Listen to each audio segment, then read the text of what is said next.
So let's begin with question number 1. In her test, teacher says unknowingly gave clues to the answers that reduces usability of the test. What was wrong with the test? A. Ambiguity. Letter B. Unclear directions. Letter C. Poorly constructed test items. Or letter D. Test too short. So in the question, we have to put emphasis on the phrase unknowingly gave clues, meaning to say it wasn't teacher says intention to provide clues for the answer. So what do you think is the correct answer for item number 1? Do you have any guess? All right, so for item number 1, the correct answer here is letter C. Poorly constructed items. Why do you think so? We can say that it is a poorly constructed test questions because of the unintended clues given by teacher says. Yes, we know that clues are very important. Specifically, for example, if you're going to take the licensure examination. So we are going to spot on clues that will help us in getting the correct answer. But for this particular scenario, if it was unintentionally given, meaning to say that teacher says was not able to really craft a very good question. So, if the test questions are poorly constructed, the students will be able to know the answer like a piece of cake. So, without sweat at all. And that will result to the students being unable to make use of critical thinking.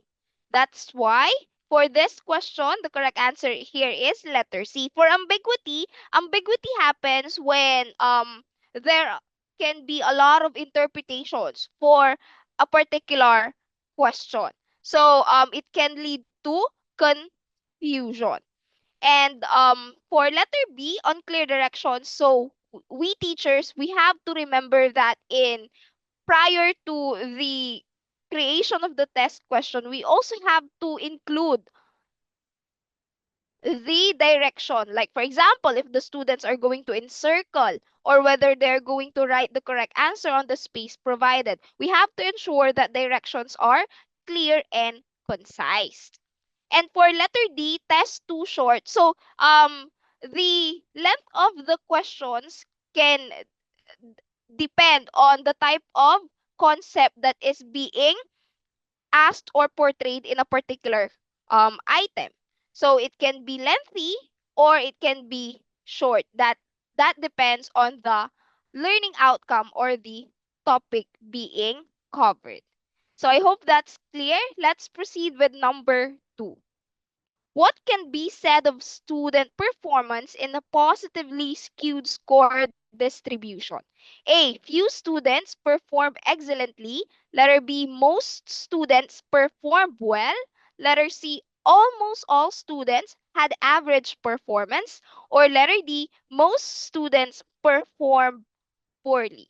So to all the participants during our first session about assessment of learning, we have given short discussion about normal distribution and skewed distribution. So can you still remember? If it is normal distribution, we will be generating a normal curve, meaning to say that's letter C. Almost all students had average performance with we have to take note that there are still few high and low scores in that scenario. So in this one, if we're going to make use of the process of elimination, we will already cross out in the options letter C because that's for normal distribution.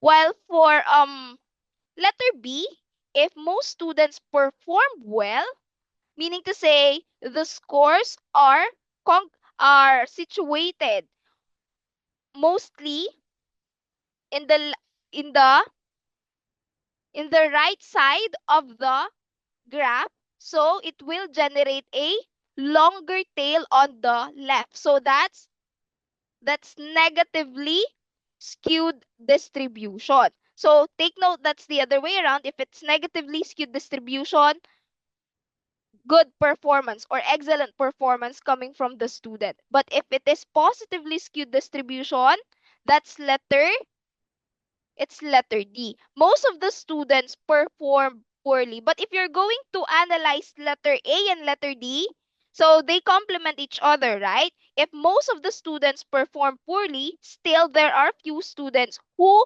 perform excellently. But with this question, I would like to reiterate that the best answer here is letter D because it's the most fitting, and of course it encompasses the idea of letter A as well. So again, for positively skewed distribution, remember the rule of thumb: positively skewed, most students perform poorly. But for negatively skewed, most students perform excellently. So I hope that's clear with you, teachers. Let's proceed with number 3. What does a difficulty index of 10 mean? The test item is A, not valid, letter B, not reliable, letter C, easy, or letter D, difficult. So again, with the difficulty index, we've already discussed that previously, and it can be written in decimal form or in percentage form. If it is in decimal form, guys, remember that's the range is between 0 to 1. While for percentage, that's from 0 to 100%. So if the difficulty index here is 10, meaning to say it's in percentage, that's in percentage form. So, what can we say about the test item? Is it easy or difficult? Do you have any guess? Please type in on the chat box if you have any guesses.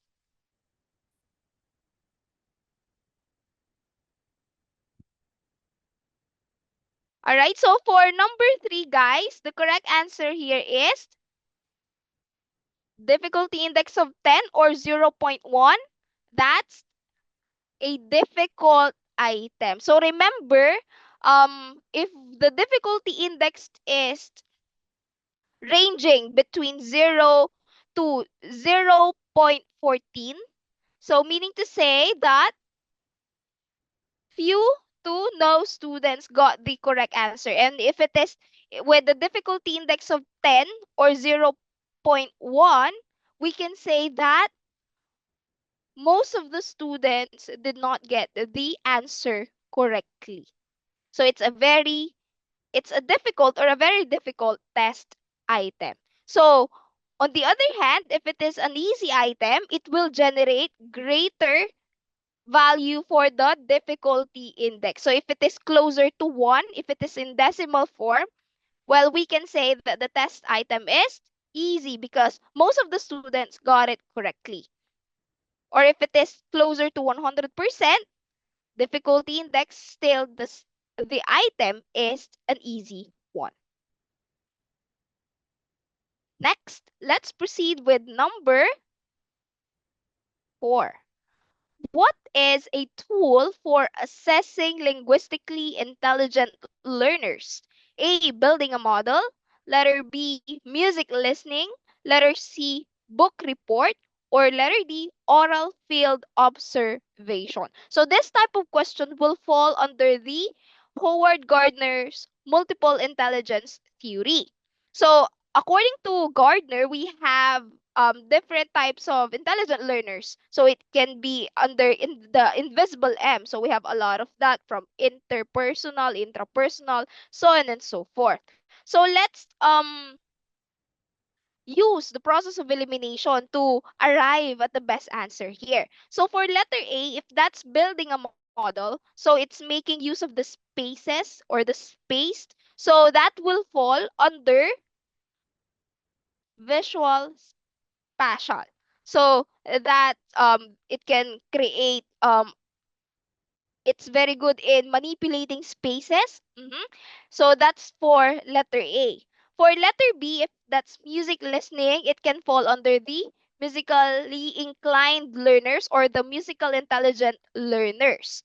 So we're left with letter C and letter D.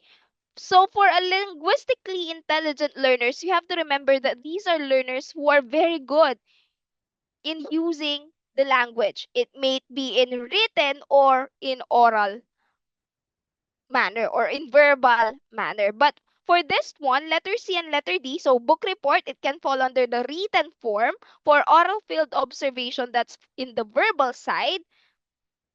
So we're torn. We have to select the best answer. Take note, when we do multiple choice type of test, we have to really select the best one because most of the time, the distractors are really plausible.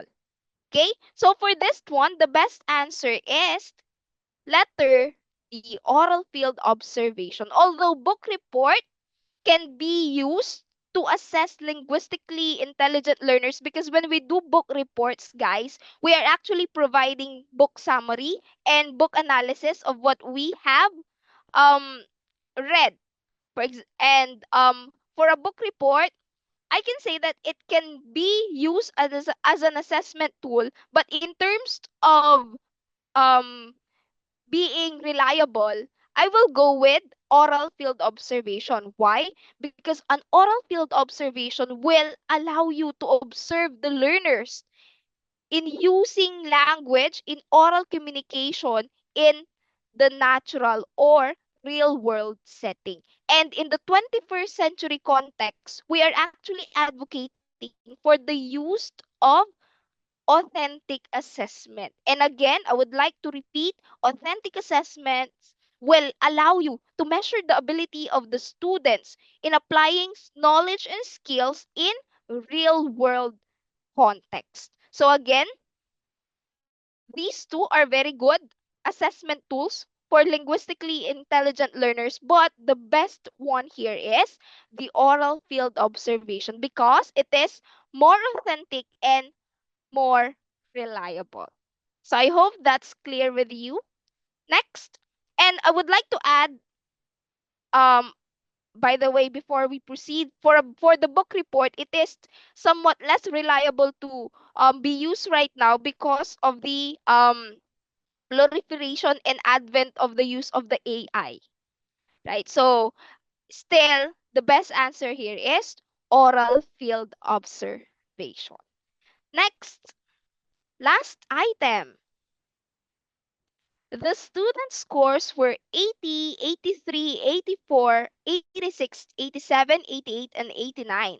What is the score of 86? A, mean, letter B, none, letter C, median, or letter D, mode. So we have here data set. So when we are dealing with assessment of learning, specifically if we're given data set, what the first thing that we need to do is to arrange these scores either in ascending or in descending manner. So in this one, we've already arranged it for you guys. So now, if we're gonna look at the options provided, we are actually under the concept of the measures of central tendency. Now, the next thing that we need to do is to recall what we know about the central measure of central tendency. So for mean, remember that's the average. So what are we going to do when we calculate the average? So all we need to do is to add the scores and divide it by the total number of scores given. So we have here 7 scores. So the sum of 80 up until 89 divided by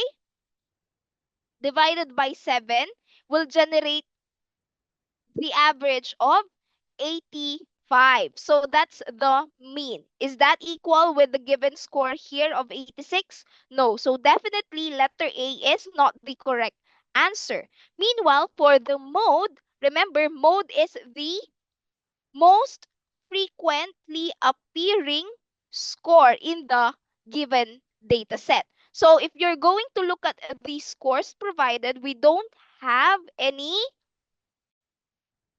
frequently appearing score. So 86 is therefore not the mode. So we're left with letter B and letter C. Now, if we're going to recall median, mid, that's the middlemost term. And before we get the median, we have to ensure that the scores are arranged either in descending or ascending manner. So with this one, 86, we just have to check if that's the middlemost score. So we have to count in here. So we have 7 scores here. So therefore, 3 here and then another 3 on the right side. So therefore, 86 is the middlemost term in the given data set. So the correct answer here is the median. So again, mean, the average. Mode is the most frequently appearing score, and then the median is the middlemost term. So that's it for our part 2 of our session here in assessment of learning. So if you have any further inquiries regarding the team, the LIP Review and Educational Services Incorporated, or the LIP Review app, please don't hesitate to message the social media platforms of the team. And in this upcoming March 2025 let, if you're still looking for a partner in achieving your most coveted license, well, don't hesitate to come to us, and we will be happy to partner with you in leaping to greatness.